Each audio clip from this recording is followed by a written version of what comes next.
welcome Augusta here to this interview. She's very well known for her work on all sorts of wonderfully geeky things like Loki and Obi-Wan Kenobi and Space Jam and Into the Dark, like all sorts of really cool stuff. We're very excited to have you here to interview you over Zoom. Hello. I want to first start out with where you first started. So what first got you into costumes? Yeah, so I went to Temple University, go Owls, for a film, and I was driving to Los Angeles, with a film degree going, now what? And I was like, well, I need some kind of industry job. I need to be adjacent to film until I can figure out how to be a filmmaker. And I got to LA and I tried everything, like craft service. I AD'd,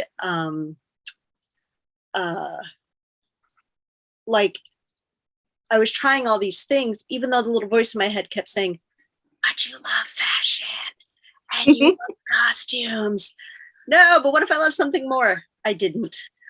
I finally got into, and like feet first, designed a horror movie, didn't know anything about anything, like didn't understand rental houses. It was just like you buy clothes at the thrift store and then you cut them up and put them back together and make it work.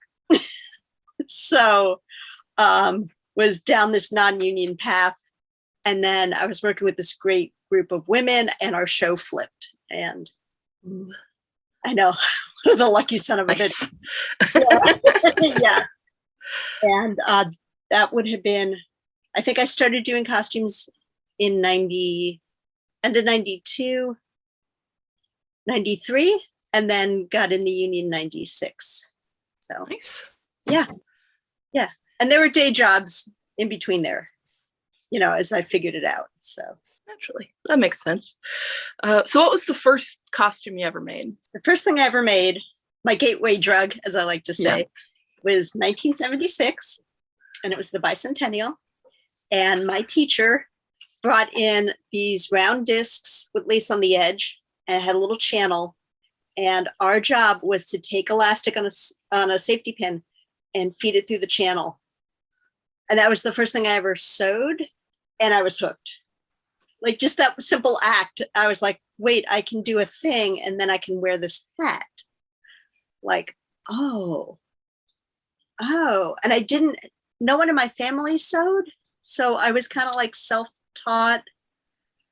I don't remember who taught me how to get on a sewing machine. I don't.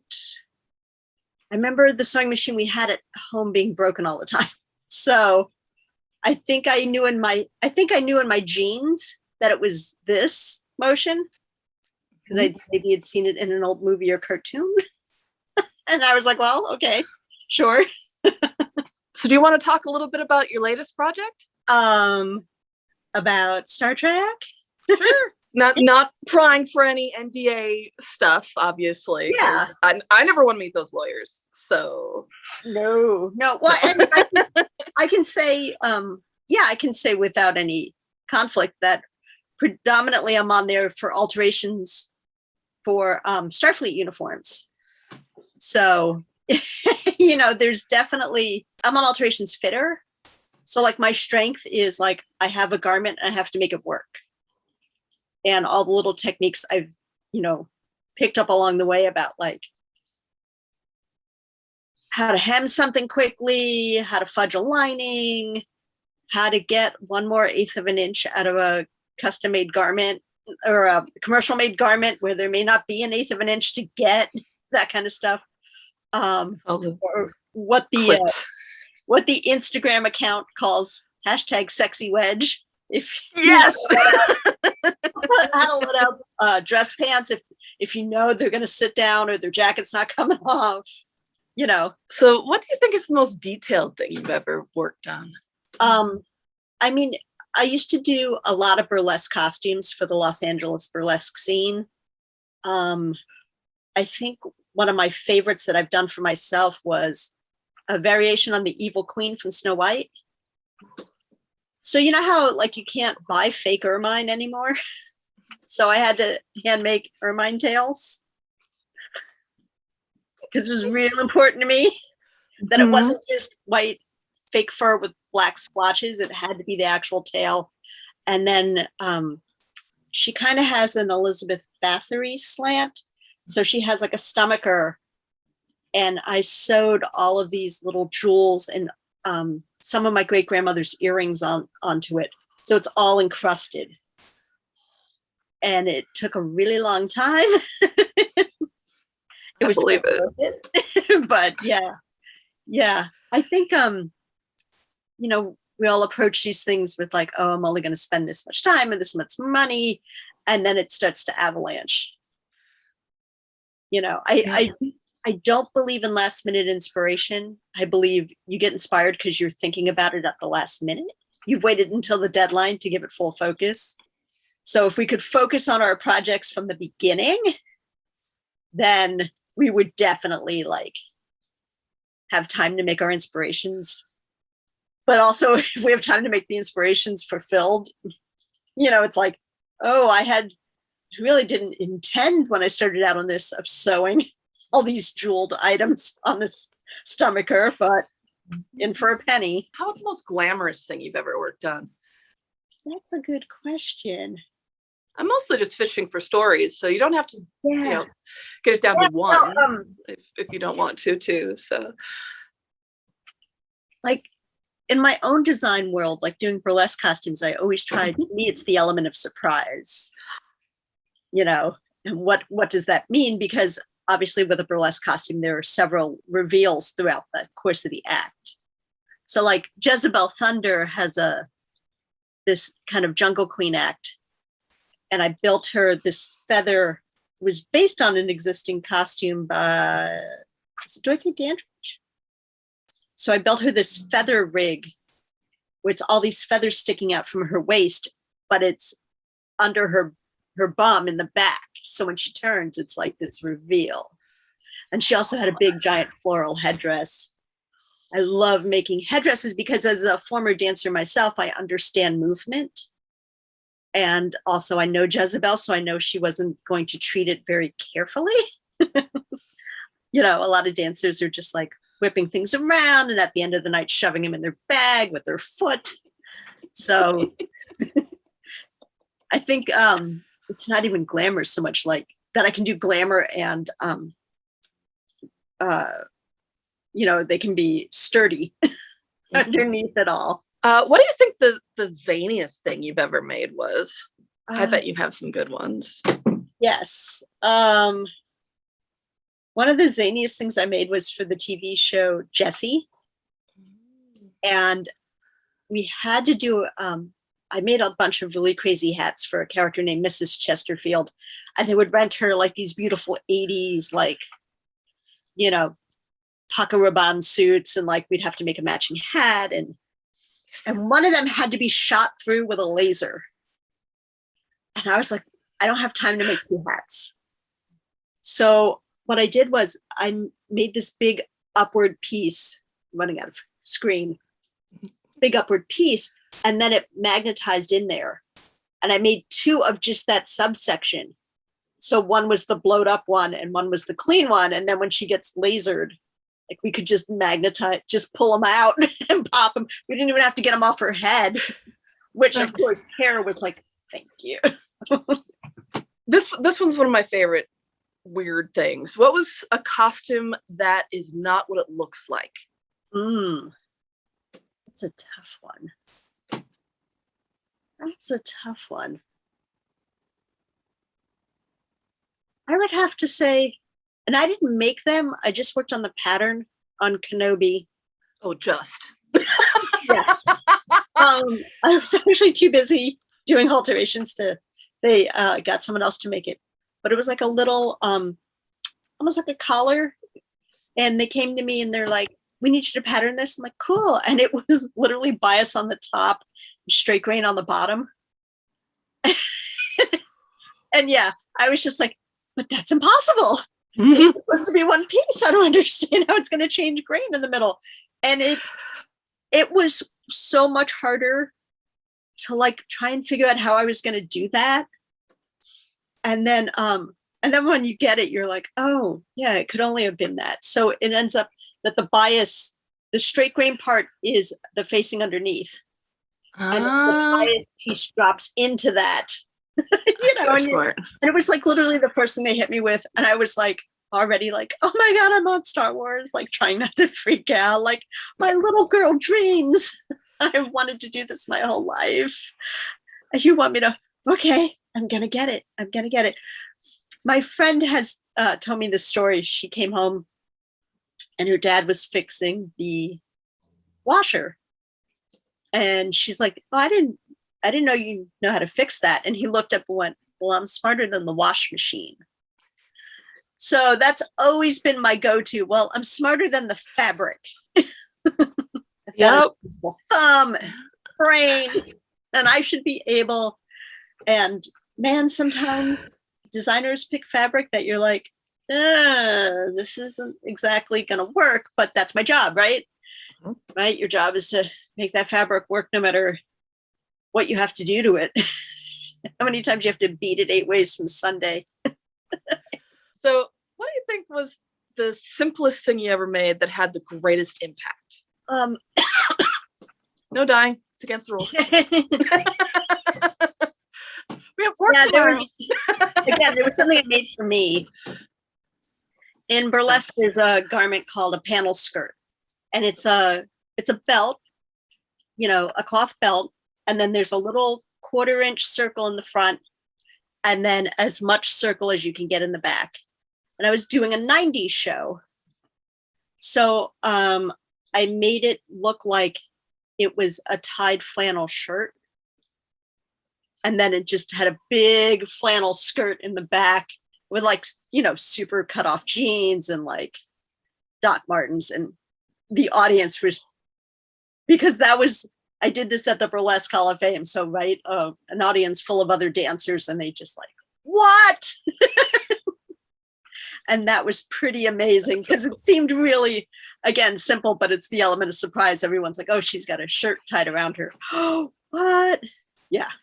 And I think it was maybe a full circle or a circle and a half. It definitely had some volume to it. Yeah. What do you think took the most prototypes? It was that thing from Star Wars, that magic change.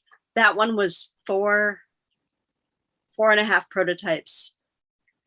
Because, I kept trying to come at it from a traditional point of view of like, can I interface on the bias and then fold it up? Will that make that straight piece? And yeah. And I mean, God bless my immediate supervisor, Lee Bell, who was like, gave me the time to make prototypes. Because that's what people don't get is sometimes you don't nail it on the first one. And usually as an alterations fitter, I have to. There's just not time. So you just have to like get it immediately. But we were just starting up, so there was like a little bit of latitude for me to play. And like also, like she would catch me staring at it, and I'm like, I'm gonna work on this other thing and let that percolate in the back of my brain. So what are some of your favorite tools to use? I always joke like my favorite tool is a dental tool. Ballpoint dental tool, because sometimes it makes more sense to pull stitches than to rip them, right? Than to cut them. Oh yeah. So the dental tool is really great about like just picking up the thread and pulling it out. Love that thing. What else? I'm definitely one of those like, I'm a Clover junkie, Clover notions. This year they made it's like a little macaroon, but it's for sharpening your needles. Yeah. I want that. I know. What else do I love playing with? And wearing my little embroidery scissors around my neck. I don't have that today, but I worked with a designer who was always tuning to me going, scissors. This is when I was still doing set. And I was like, oh, I better have scissors on me at all time. 1, because she always needs them. But 2, I should always have them on me at all times. So even if it's just go to Crafty and like take the top off a bag of potato chips, I should always say. Yeah, I'll tell you the tool that I eschew. I do not use seam rippers. I hate them. I don't think they're sharp enough. I'd rather use a scissor, or I don't like razor blades. I like X-Actos because I feel like I have more control on the item. So yeah, but dental tool, it's like my favorite thing, and I buy them for every, like, if I train someone, I'm always like, here's your dental tool. All right. So what are some of your favorite materials to work with? Rhinestones. In my community, I was the rhinestone whisperer because I treat them in a very painterly fashion.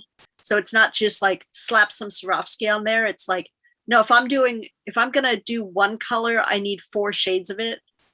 Actually, I need 3 shades of it. And then I need 1 off color.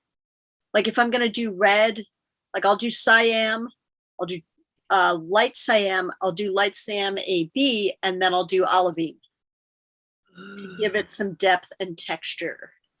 So yeah, I love working with rhinestones. I love using buckram. Tempo, if I can put that shit on so much stuff. It depends what the project is too. Like obviously for for burlesque costumes, it's like things with a lot of stretch so people can dance in them. On Star Wars, it was a lot of natural fibers. I like doing prissy little things like beadwork and embroidery, but it's so rare that you have the time to do that kind of stuff.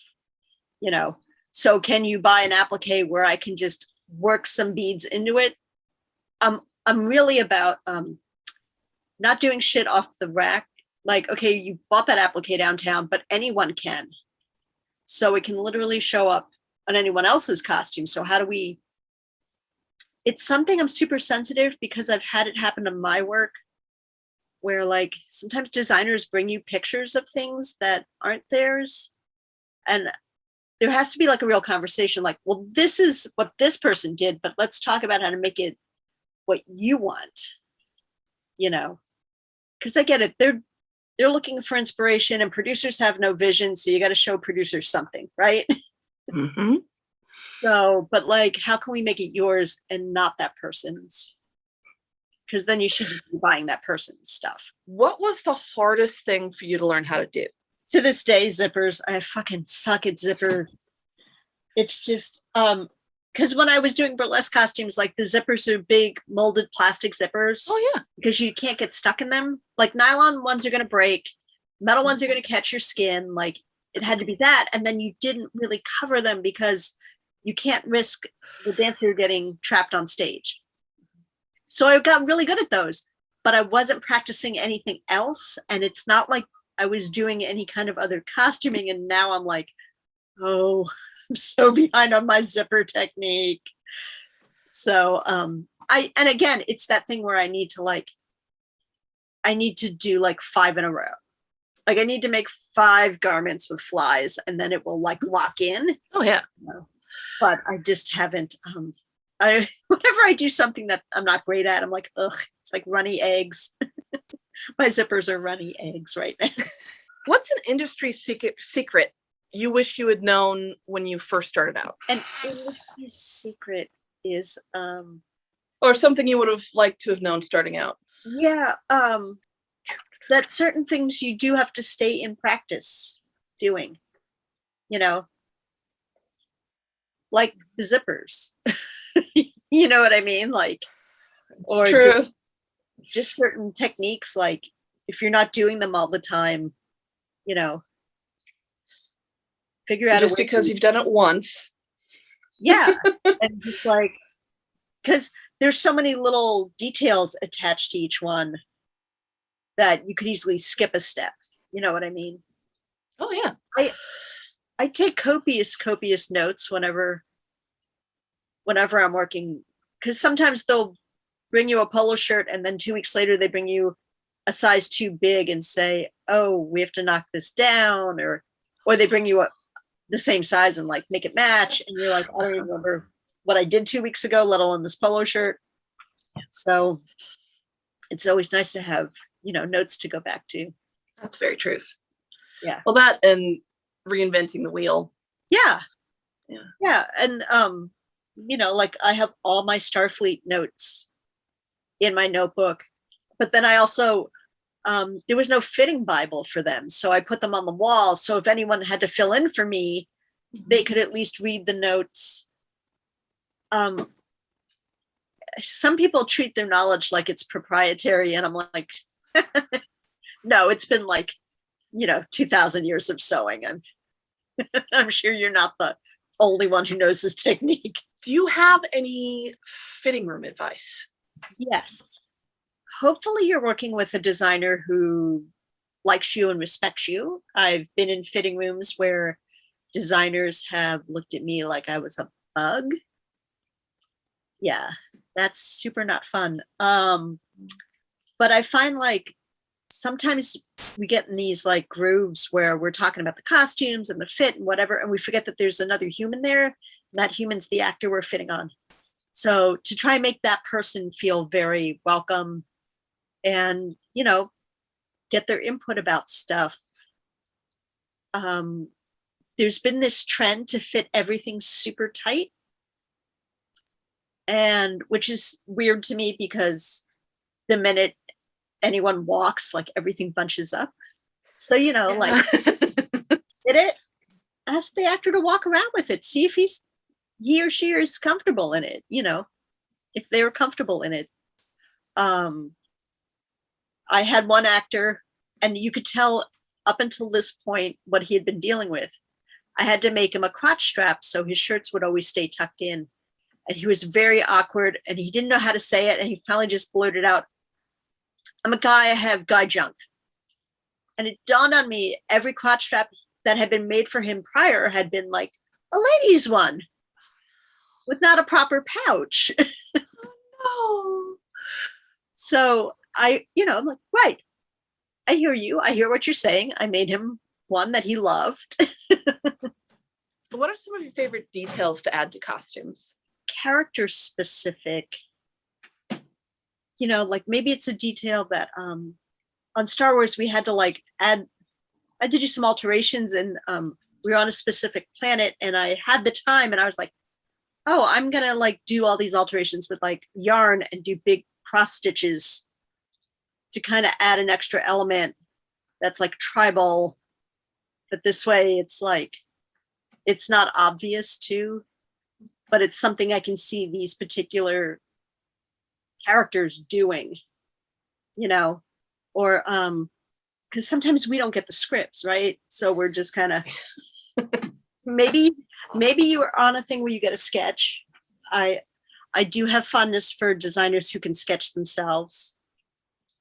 They have an understanding about how a costume is going to lay and what have you. Or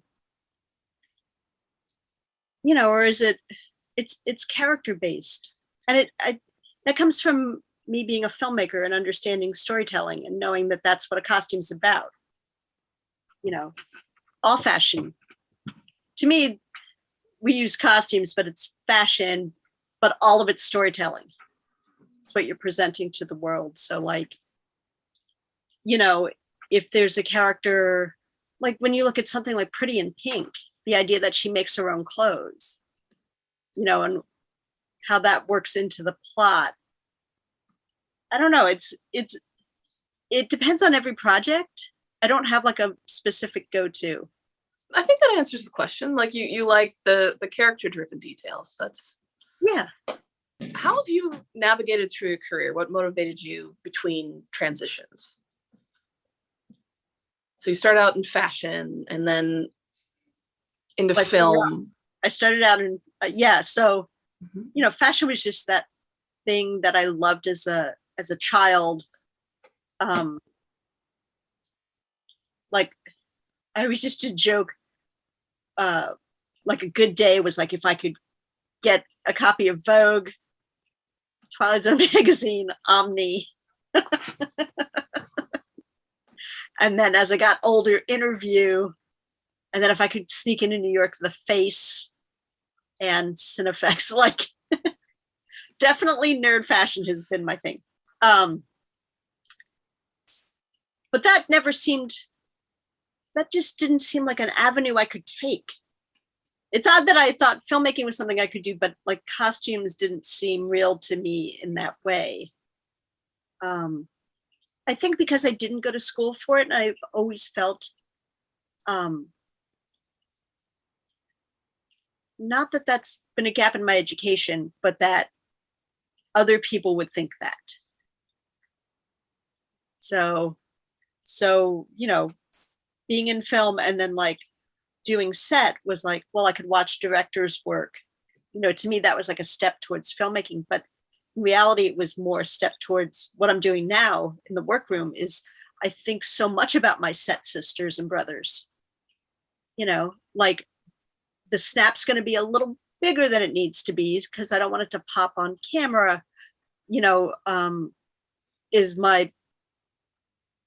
is the set person going to have to like be fishing for little tiny hooks and eyes in the dark? I think about them all the time. Is the actor what we call an unmade bed, where I need to like fuse everything and lock it down and put, swing tacks on all the collars because the minute you dress them, they just shrivel up. What are some of your favorite things that you've gotten to work on? What's funny is I've done this triumvirate, right? I did 6 weeks on Loki. I did 6 months on Star Wars, and now I'm off and on 4 months on Trek, and one like Nerd Girl Dream. That is so cool. It was really eye-opening how much technique I needed. Like I thought it was going to be more specialty when it wasn't. And that what I think is really funny is now that I've done all three is like, we used certain kinds of materials on Loki for Marvel, and then we used certain kinds of materials on Kenobi, and we're using certain kinds of materials on Trek, and how they really have their own identities based on that, and it's been kind of cool. And like, and also watching other things in the franchise and going, oh, I know that material. Oh, I know that technique. Let's see, what technique, project, or task gets you super excited? I like when I've been thinking about a technique and then I get a chance to use it, or a tool. Or I did this Afrofuturist musical based on Anthony and Cleopatra. And it was, it was a musical, it was theater, so I had like no money. But I had been eyeballing a cricket cutter, and I was like, I wanted to do a lot with like vinyl iron-ons to like establish, which side was which, and like to give it kind of a real world feel, like logos and whatnot. Like we were making up our own logos for this thing. And I was like, I'm going to get the cricket cutter, cut this out, and like that'll give me production value for very little money, because I'll amortize the cost of the machine. That kind of stuff, or like on Star Wars, I'm like, I'm gonna buy a rivet press. What's the most challenging part of your job? That's a good question. Let's see if I wrote a note on that one. Oh, yeah. I think the most challenging is working with people who don't see my value. And I'm not classically trained, but I have skills, and I've worked with people who didn't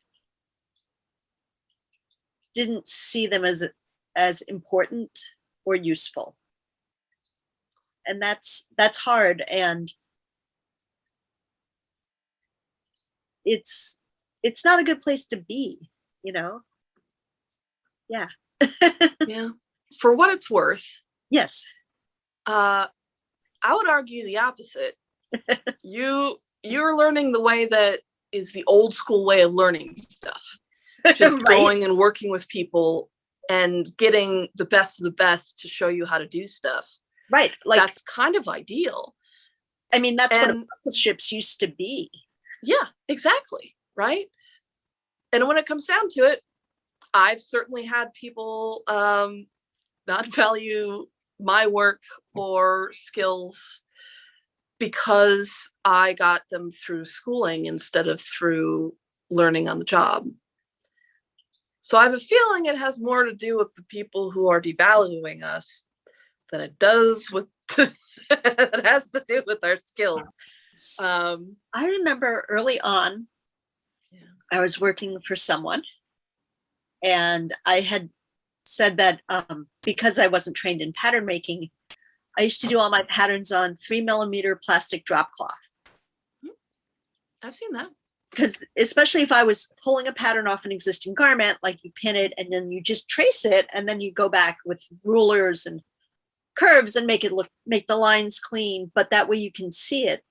Mm-hmm. And this particular designer laughed at me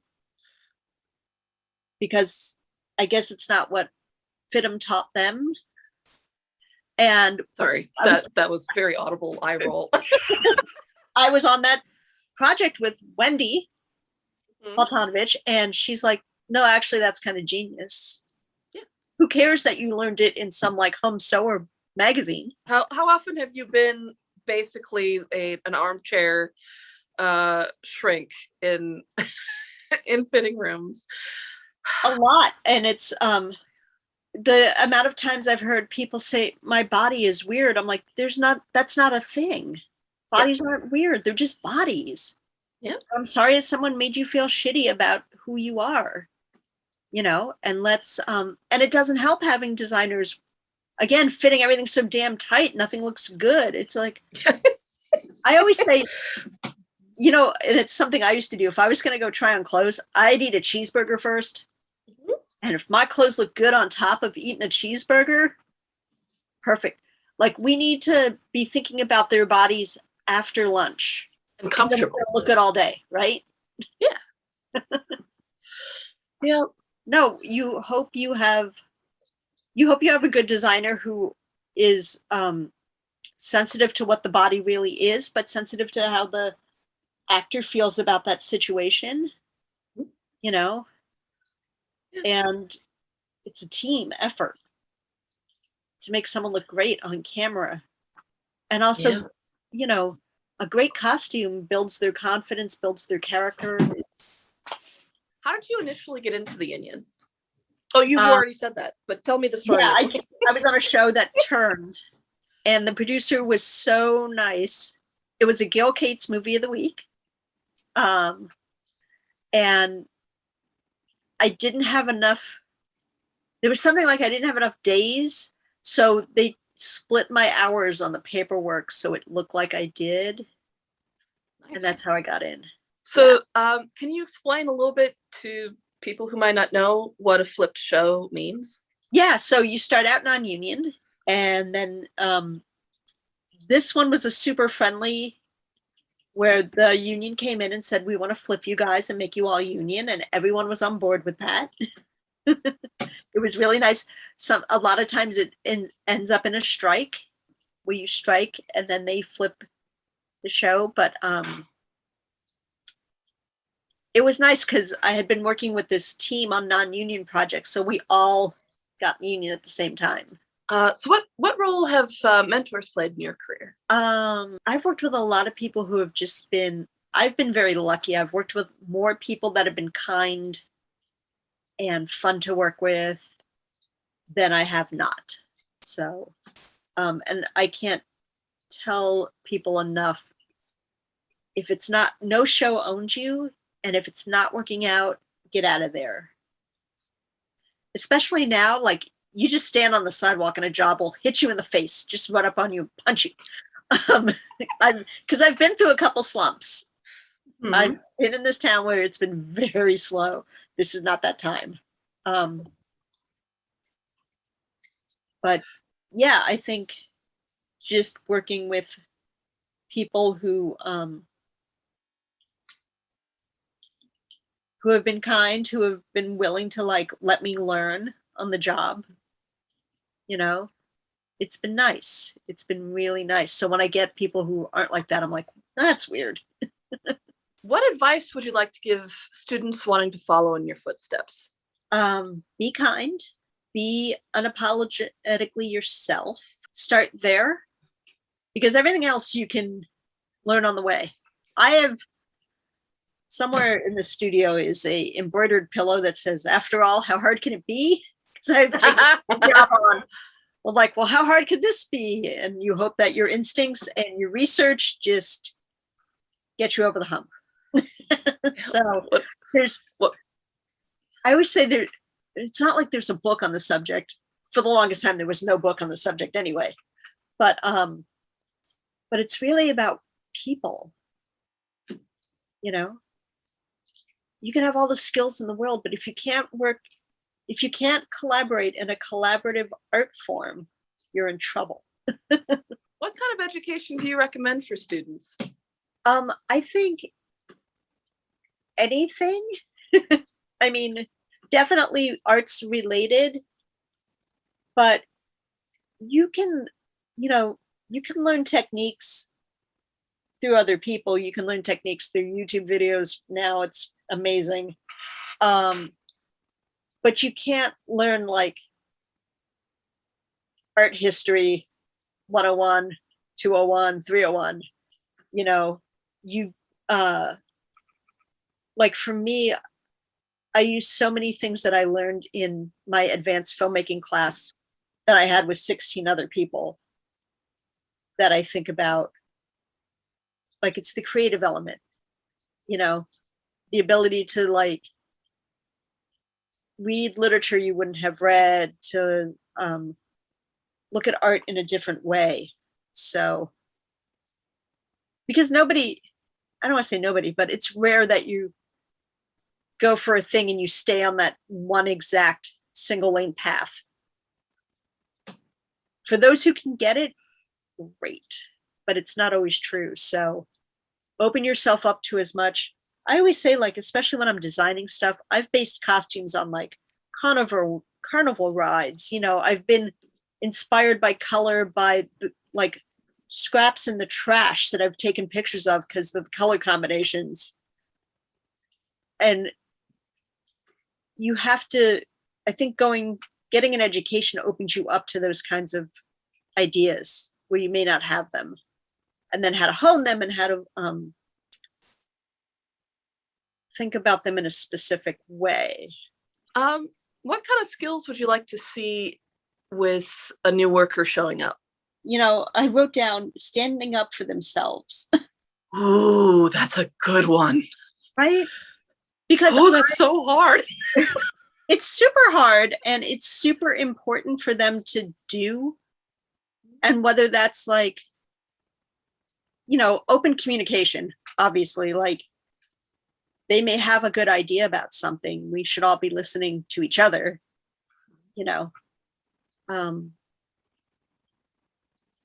Yeah, I think just open communication, because everything else can be taught, but you have to be open to hearing it, right? I mean, I wish there was more feedback. Sometimes you do a job and you think you're okay, and then you find out later they didn't like your work, and it's like, but if you told me that, I would have fixed it. Yeah. Yeah. Instead of them just quietly whispering about you behind your back. How do you choose projects or employers to work for? I do my due diligence, and I ask around. You know, I get my references. Oh, hey, did you work with this person? What were they like? Somebody gave me advice once, and it was kind of brilliant. When you go in for an interview, you're also interviewing them. Yeah, right? They're asking you if you're going to be a good employee, but you're also trying to figure out, are they going to be a good employer? And seeing people where it's like, weird, that show has a lot of turnaround, where people are constantly going, and you know, or you ask someone and they very politely say, well, they've always been nice to me.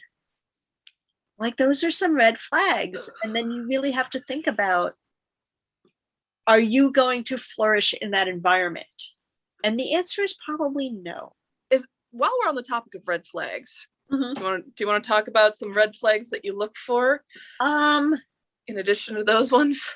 I mean, those are pretty the basic ones. There's some good ones. And sometimes it's a gut feeling. Mm-hmm. One of the shows I was fired off of, I was literally loading into the workroom, my little studio space on the lot.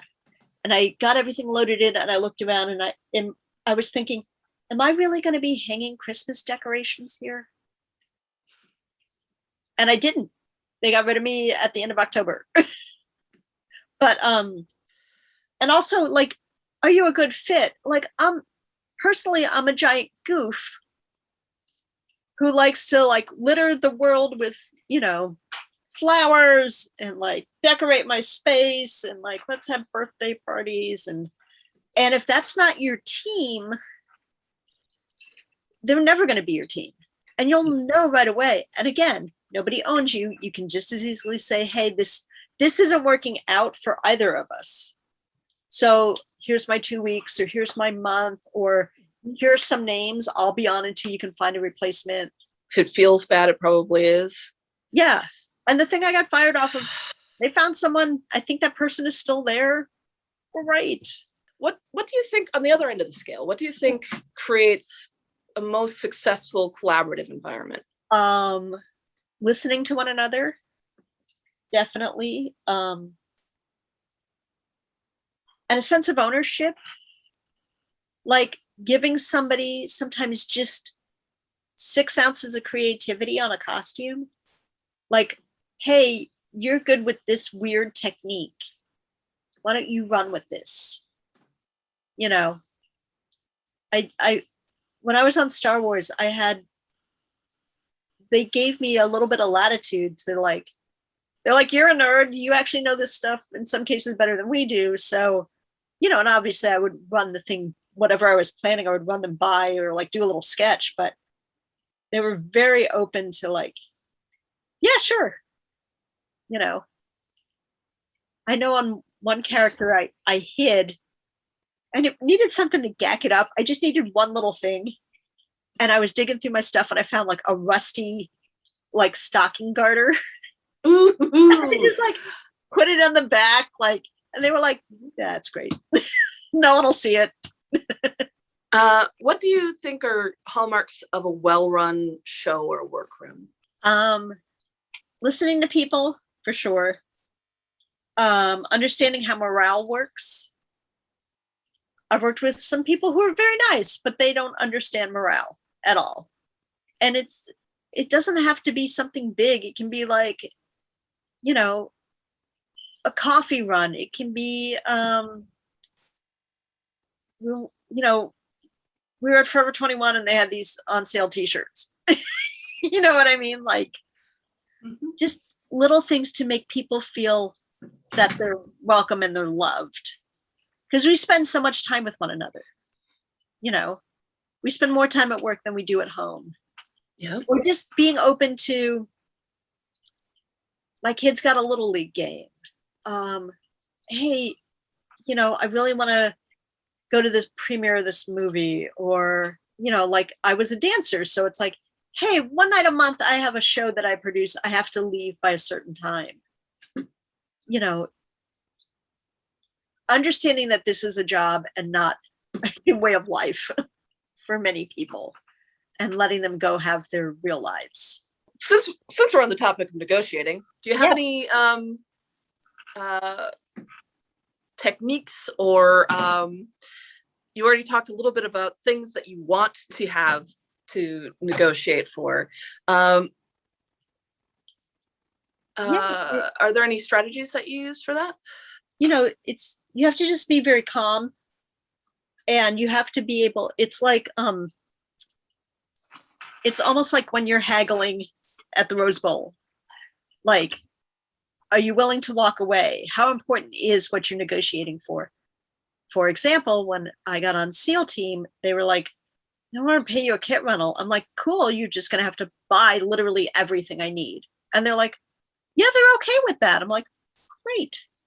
And that was fine, because you know what I don't have? I don't have 8 versions of taupe thread and 9 shades of olive drab Velcro. So it worked out well.